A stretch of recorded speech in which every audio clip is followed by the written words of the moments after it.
Salutare, salutare, ce faceți, dragi mei raci? Astăzi facem etalarea bonus pentru luna august, etalare bonus, așa cum o făceam în trecut, cu 5 seturi de cărți de oracol, din care vom scoate câte 3 cărți și le vom considera mesaje bonus care vor să ajungă la unii dintre voi. Bineînțeles că n-are cum să fie valabile pentru toți. Hai să vedem, începem cu acest minunat set de cărți de oracol, să vedem ce alte mesaje mai are pentru voi. Avem toleranță, primul mesaj, ok, semnale și introspecție. La capătul cărților avem flexibilitate. Atenție că mesajul de flexibilitate poate să fie aici, în acest context, prin ceea ce văd în restul mesajelor, poate fi un mesaj de capcană, aș spune. De ce?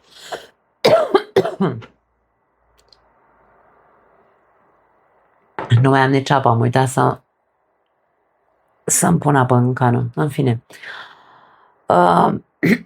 Pentru unii ori există prea multă flexibilitate în legătură cu ceva anume din viața voastră, de unde vă vin semnale.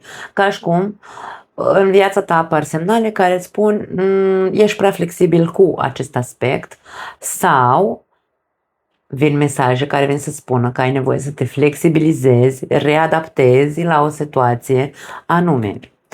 Nu e vorba de a tolera absolut tot ce vine către tine, trebuie selectat cumva această toleranță. Selectează ce, prin mesajele pe care le primești, pentru că primești mesaje, ce din ceea ce trăiești crezi că poate fi tolerat sau ar trebui tolerat sau e prea tolerat. Acolo cu flexibilitatea asta e cumva cu dus întors ceea ce vedem. Încearcă să rămâi tot timpul în contact cu tine însuți, cumva să te asculți, ascultă inclusiv mesajele care vin către tine, semnalele care vin către tine, dar ascultă-ți și ce îți spune ție inimioara ta. Da.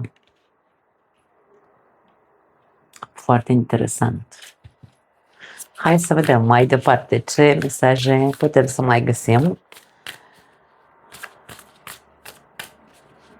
Sau, mă rog, ce mesaje mai sunt pentru voi, că nu trebuie să le găsim noi, deja ele există. Avem un 8 de spade, ok. Încetează să te mai gândești și fă-o. Foarte tare. Are legătură cu ceva ce tu tolerezi. Da? Mesajul îl avem scris aici. Wow!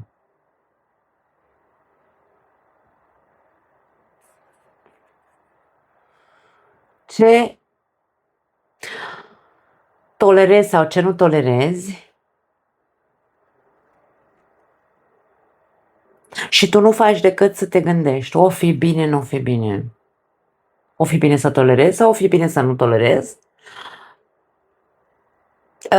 Mesajul cu flexibilitate ne poate vorbi și despre un soi de echilibru. Încearcă să fii cât de echilibrat poți între, cum am zis mai devreme, între ce îți spune ție inimioara, da? Interiorul tău, și ce îți arată semnalele pe care le vezi. Hai să dăm un exemplu ca să mă fac înțeleasă. Nu știu, cel mai bun exemplu din viața reală, din viața relațională. Tu vezi că ai un prieten care, prin semnalele pe care le primești de la acest prieten, vezi că, nu știu, poate are un interes față de tine sau are nevoie de ceva de la tine și totuși nu-ți spune, și tu simți cumva, da, cam ce interes are în perioada asta de la tine și îi tolerezi comportamentul pe care îl vezi prin semnale. De aia spun, este important aceste semnale. Care sunt? Ce sunt? Ce-ți spun semnalele? Între ce vezi și ce simți că vrea să te anunțe acele semnale, da? pentru că aici e o chestiune de toleranță. Tu suporți comportamentul acelei persoane pentru că este prietena ta, chiar dacă știi sau vezi acum, detectezi faptul că vrea să te caute pentru că are niște interese, da? Încetează să te mai gândești cognitiv. Optul de spade este o capcană mentală în care stăm într-un mod obsedați, spunem că nu pot să rezolv situația asta, trebuie să tolerez, nu pot să schimb, nu văd scăpare din această situație, nu am altceva de ales decât să stau aici. Dacă vorbim despre o relație toxică de care și cum tu știi ce ți-ai dorit să faci, vezi semnalele că sunt de pericol, există o supraadaptabilitate, o supratoleranță, îți bați capul foarte tare, ești în propria capcană mentală, uite această persoană cum arată, a băut 7000 de cafele aici, are 2 cafele, stă cu laptopul în față și chiar și așa n-a găsit soluția. Încetează să te mai gândești și fă-o. Tu știi foarte bine, prin tot ceea ce am spus până acum, semnalele care vin către tine și introspect, sau mă rog, ce simți tu, ce îți transmite sufletelul tău, tu știi ce ai de făcut. Avem justiția, rămâi la adevărul tău și totul va ieși bine. Ideea este aici de sinceritate. Justiția vorbește despre sinceritate. Dacă vorbim despre o relație de cuplu, o atenție mare, da? Trebuie să pun și o apă, mi s-a încălzit și apa de când o am lângă mine. Poate fi vorba despre un divorț sau o despărțire sau o separare pentru unii dintre voi. Și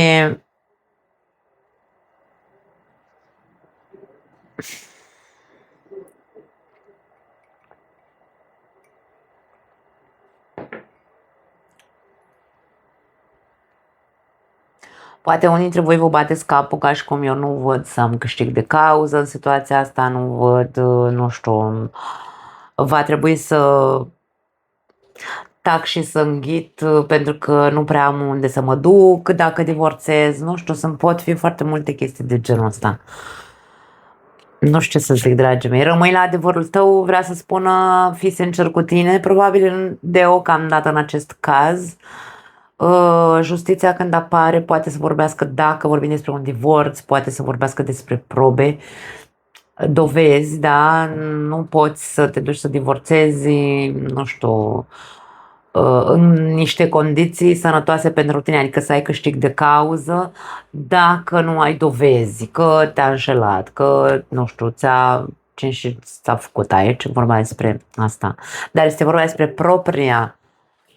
propria manieră de a gândi prăpăstios. Nu am ce să fac. Nu am nicio șansă. Aici e tot cu laptop în față. Foarte interesant. Dacă mi-a atras atenția. E ca și cum aici. Ok, este ok să crezi că nu există rezolvare la situația cu care te confrunți în această perioadă, dar ia stai tu puțin așa liniștită. Vezi, aici avem imaginea asta a unei persoane foarte îngrijorate, cu dureri de cap, da? În care agitată, în care nu vede nicio ieșire, iar aici avem o persoană liniștită. Uite ce liniștită este această persoană. Pur și simplu stă și poate ar trebui să cauți informații. Caută informații, caută să aduni dovezi în cazul în care ai nevoie într-un proces. Nu sta pur și simplu să taci și să înghiți situația așa cum e ea. Da?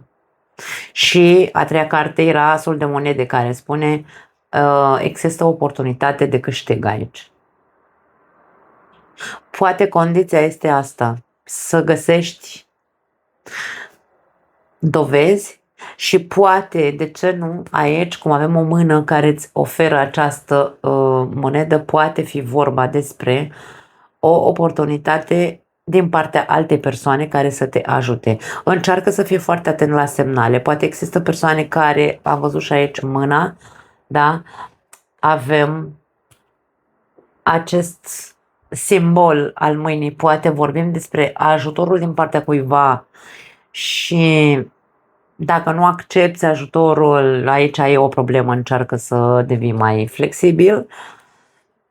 Ai șanse, cel puțin o șansă, să poți să ai câștig de cauză, cum ar veni, dacă în primul rând, dacă reușești să te liniștești, să iei lucrurile așa cu capul pe umeri, ca la carte cumva, și să pui mâna să cauți dovezi, să te ajuți să ai câștig de cauză. Da? Lasă-te ghidat, îmi vine să zic, ca pe unde te trimite instinctul tău să cauți acele dovezi. Cu cât mai atent, ești, cu cât mai atent ești, cu atât mai multe semnale vor veni către tine să spună: intră și aici. Dacă e vorba despre online, este vorba despre pagini online în care vei ști instinctiv să citești mesajele. Du-te și în site-ul nu știu care, du-te și în site-ul nu știu care. Habar n-am, poate fi o chestiune de... sau de ce nu, de a face, de a căuta legi care să îți dea o oportunitate de câștig. Nu să stai să tolerezi pentru că a zis legea bătut în cuie, nu știu ce articol ai citit tu și zici: aoleu, n-am nicio șansă de câștig. Nu, caută că vei găsi. Cine caută, găsește, da? Am impresia că pe acolo încearcă să se ducă mesajul. Avem Marele Preot. Tradiția este importantă, dar nu trebuie să fie totul. Marele Preot este figura familiei, da, de aia vorbește despre tradiție, vorbește despre învechit sau despre, nu știu, această idee de tradiție, așa s-a făcut din totdeauna, da? Ce zice mama, ce zice tata, ce au făcut bunicii, habar n-am. Menținem în viața noastră o comportamente, gândiri învechite, pentru că așa am văzut la părinți, pentru că așa m-au educat, așa m-au crescut. Ideea este de acest aspect de tradiție. Așadar, este foarte important și ok tot ce ai învățat de acasă, dar asta nu trebuie să te oprească din evoluție, pentru că dacă tu tolerezi o situație din care nu vezi scăpare sau rezolvare, poate fi din cauza acestei maniere de a fi foarte ascultător, tradițional, sau inclusiv acum, viața adultă, să-ți asculți părinții la sânge ceea ce ei spun pentru tine. Nu, aici este vorba despre ok, stai. Dar tot ceea ce eu văd și simt în viața mea nu are cumva un sens pentru mine? Nu pot să-mi ascult în continuare ideile implementate de părinții mei, de strămoșii mei, doar pentru că familia este importantă. Nu. Familia, tradiția este importantă, dar nu trebuie să fie totul. Mesajul este foarte clar, aș spune.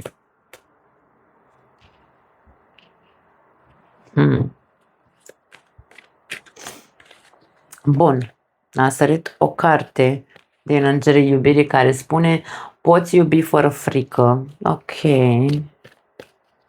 Deschideți inima pentru a da și a primi energia cea mai înaltă dintre toate.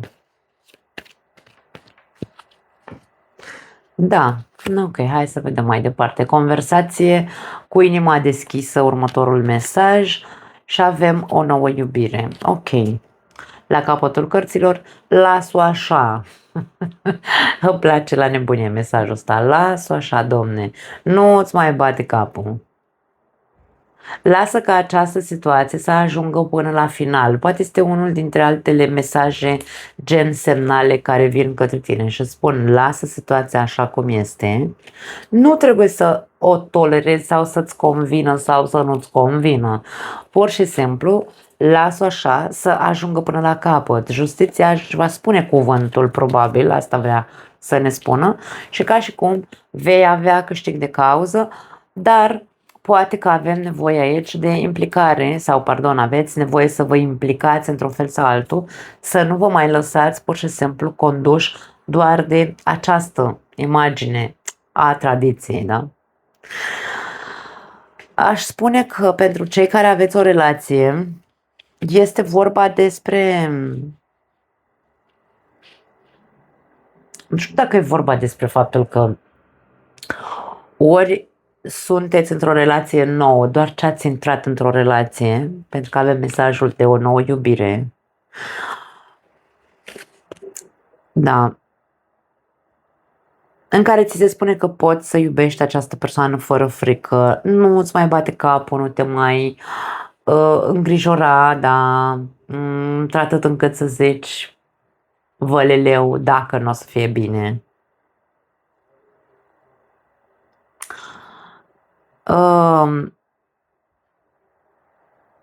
Dacă e vorba despre o nouă persoană cu care ai început o relație, acum, recent, poate fi vorba despre doar ce am ieșit dintr-o relație și la foarte scurt timp am intrat în altă relație. Și ceea ce se întâmplă pentru unii dintre voi e posibil, cu toate că nu văd prezența celelalte persoane. Marele Preot îmi poate vorbi despre o căsnicie, unii dintre voi ați fost căsătoriți, v-ați despărțit, nu știu dacă a mers până la capăt, că avem justiție aici, nu știu dacă s-a terminat divorțul, vreau să spun, dar pare că celălalt, adică fosta parteneră, dă semnale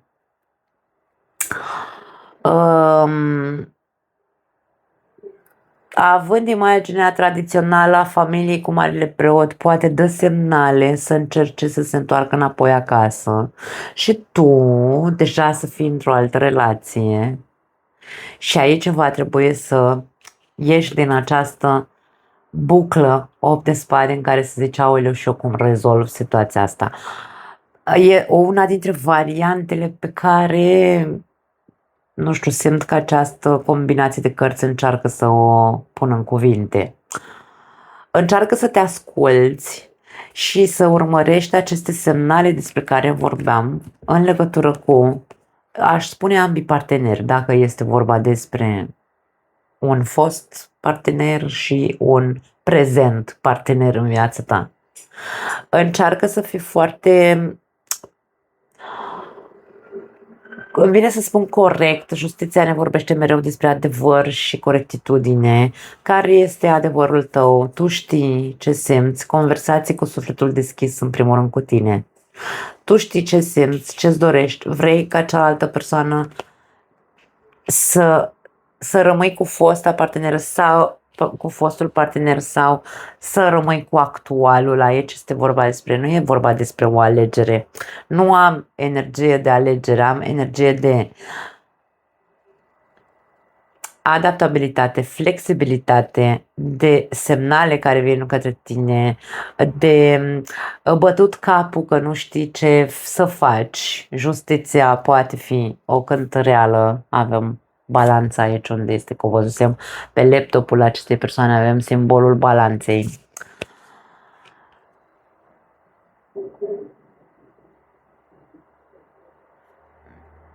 Aveți nevoie să vorbiți cu inima deschisă, atât cu cel prezent, cel din prezentul vostru, cât și cu cel din trecut, dacă există această imagine. Încetează să te mai gândești și fă-o. E ca și cum nu mai sta să pierzi timpul, pune mâna și deschide-te și stai de vorbă cu ambii foști, bine, cu ambii, cu fostul și cu prezentul, da?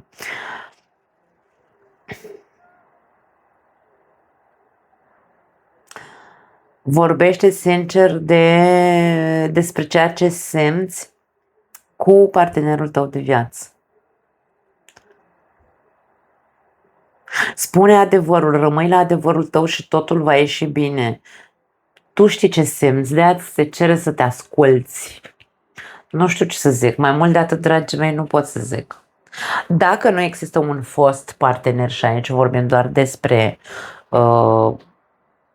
o persoană cu care ați început o relație recent, vorbim despre același lucru, nu e vorba despre a compara sau a spune, a vorbi cu fostul, aici e vorba despre, ok, ascultă-te și vezi dacă toate semnalele care ți le dă această persoană, tot ceea ce tu ai putut detecta în această persoană, care sunt lucrurile care le poți tolera la ea, care nu, deschideți discuțiile din inimă și vorbiți și spuneți, nu știu, ce nu v-a plăcut sau ce. La început, mai ales la începutul relațiilor, eu mereu am zis și mereu voi spune că nu avem nimic de pierdut, dragii mei.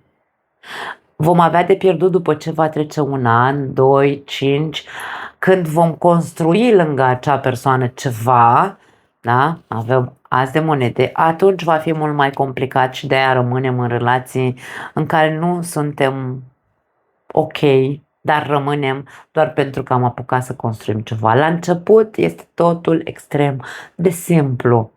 De ce să complicăm lucrurile? Vorbiți cu persoana respectivă, spuneți tot ce nu vă place, ce vă place, habar n-am. Dacă sunt aici, mesajul este poți să iubești fără frică. Lasă această relație să ajungă până unde trebuie să ajungă. Dați-vă voi, adică să iubiți această persoană sau să vă iubească. Dați-i voie să vă iubească. Nu vă mai bateți capul și vă mai stresați. Pentru cei singuri apare cineva în viața voastră în această perioadă, dacă nu a apărut deja.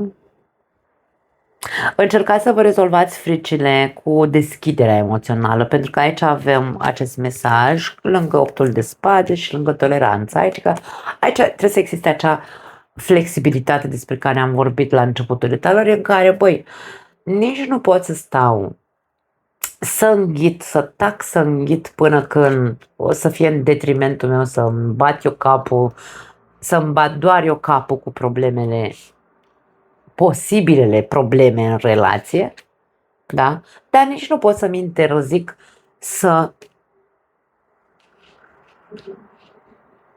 să-mi interzic singură să nu mă mai las iubită, da? Aici vorbesc despre asta, ok, apare cineva în viața ta în această perioadă, pune mâna și detectează infraroșu să vezi cu ce vine această persoană. Se vede că vine cu intenții serioase de construcție, se vede că este o persoană cu care poți să vorbești cu inima deschisă, se vede că este o persoană corectă, avem justiția, pare că tot ceea ce spune este așa, ceea ce spune și face e în coerență, deci semnalele sunt astea, atât de ușor să le vedem. Sunt bune sau nu sunt bune? Dar nici nu te împiedica, adică aici e vorba despre, ok, ai nevoie să fii flexibil. Poate că unii dintre voi aveți aici această chestiune de tradiție, pentru că racii, într-adevăr, sunt persoane care își doresc să aibă o familie tradițională. Nu toți sunt la fel, dar avem această imagine de clan, de familie numeroasă, de ce nu? Da? Să existe ideea de familie. Aveți acest aspect, dar trebuie să învățați să vă dați voie. Pentru că avem un 8 de spade care ne arată că ceva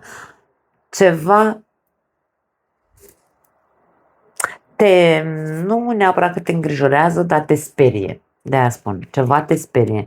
Te sperie să te lași iubit sau să crezi că ești iubibil. Nu știu ce să zic. Rezolvă-ți această problemă.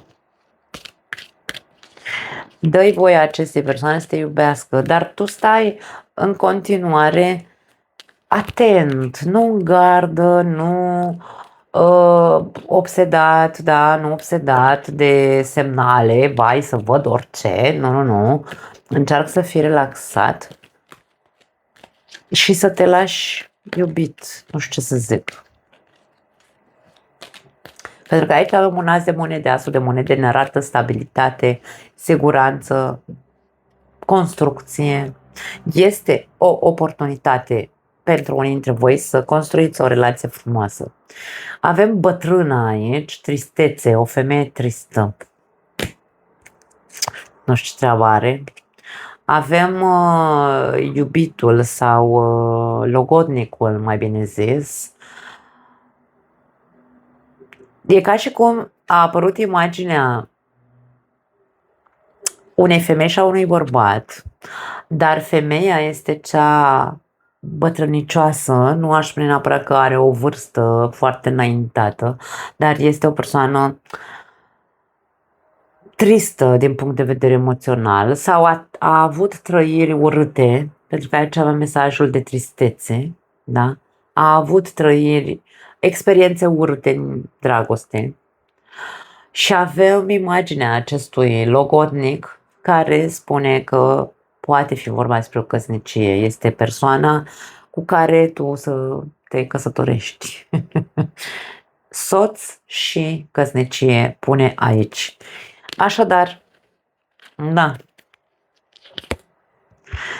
Avem barca, direcții și călătorii. Pentru unii dintre voi, direcții? Da.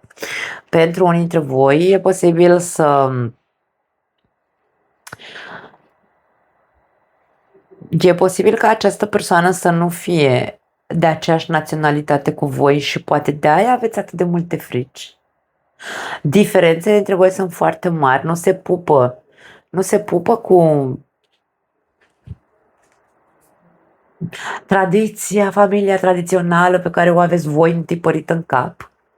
E ceva în persoana asta care vă sperie sau vă dă acel sentiment de neîncredere. Aici pare că este... Unii dintre voi parcă zici că sunteți duși la jugaș, nu la jug, la rug, cum era pe vremuri. Vai, ce mare tristețe, aoleu. M-a cerut ăsta în căsătorie. Atenție, poate să existe varianta ca în această perioadă să fii cerut în căsătorie, da?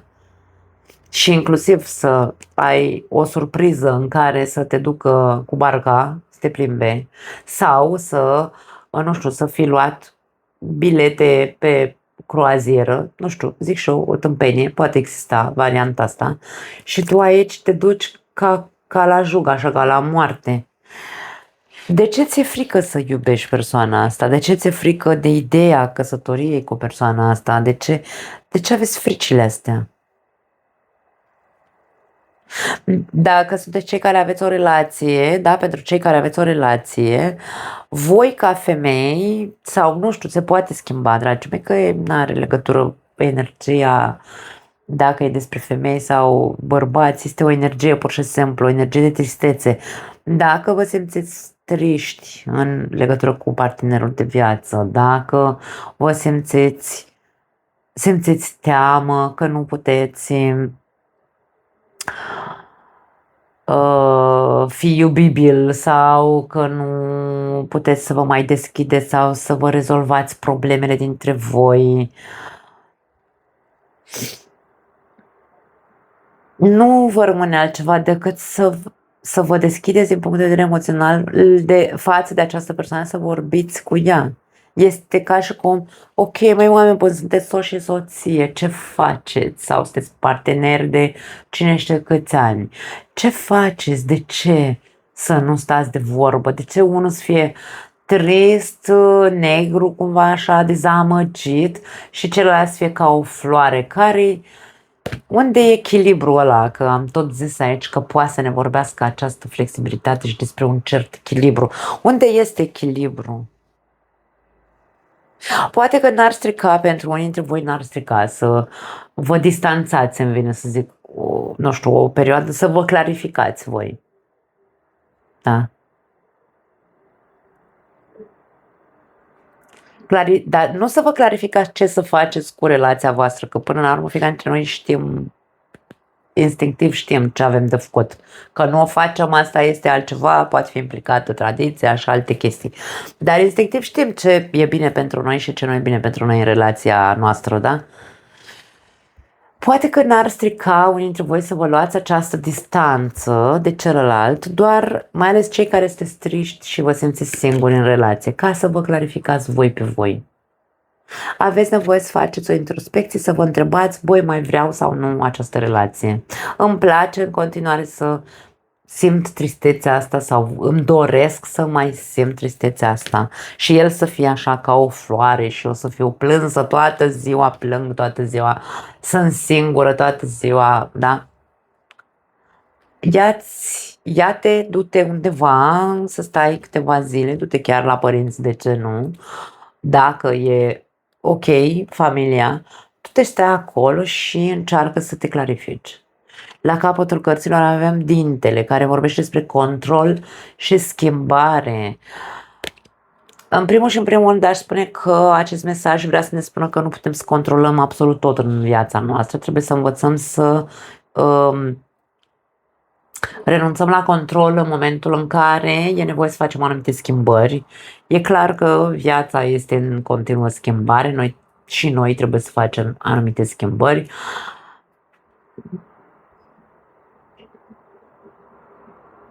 Controlul poate fi vorba despre doar noi putem să controlăm ce schimbări avem nevoie să facem în interiorul nostru și asta poate fi o altă interpretare de ce aici. Na. Fiecare dintre noi știm ce știm în legătură cu noi și în viața noastră. Știm ce tolerăm, știm ce vedem, știm ce simțim, știm ce trebuie să facem, pentru că aici 8 de spade zice încetează să te mai gândești și fă-o. Tu știi ce ai de făcut. Justiția a apărut și ea. Ai o oportunitate să rezolvi situația, depinde doar de tine dacă rămâi în continuare doar în această buclă de gândire și nu treci la acțiune, pentru că poate ai nevoie să treci la acțiune directă, avem direcții și călătorie, nu neapărat să pleci din relație, dar dacă e vorba de plecare, pleacă pentru ca tu să te poți repune cumva pe picioare, să vezi lucrurile și să înțelegi ce acțiune ai nevoie să faci.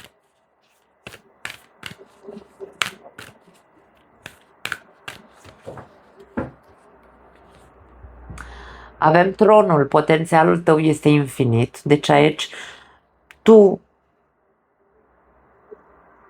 dacă reușești să-ți găsești în tine puterea de a spune eu pot, probabil că vei trece la acele acțiuni.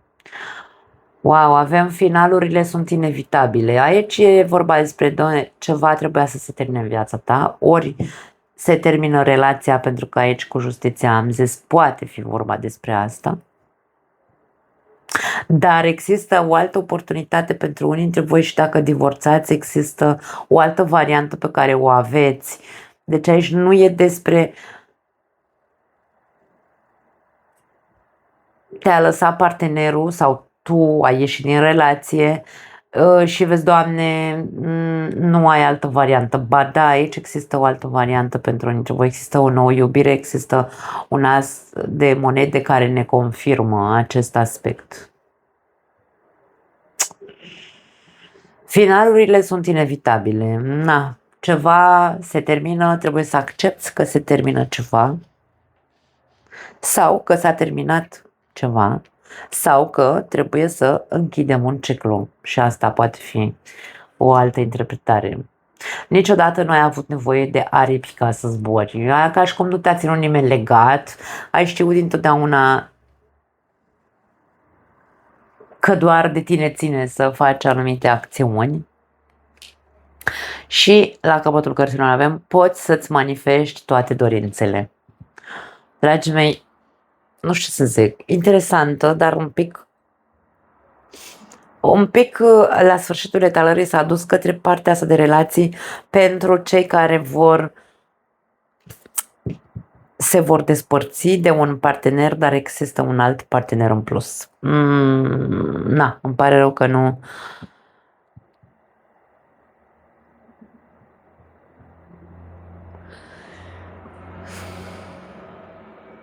Nu am altă interpretare a acestei combinații, da? Pare că către acolo au vrut să bată mesajele către aceste persoane care trec prin această situație. Nu mai am altceva pentru voi. Vă pupăcesc. Ne vedem data viitoare. Ciao.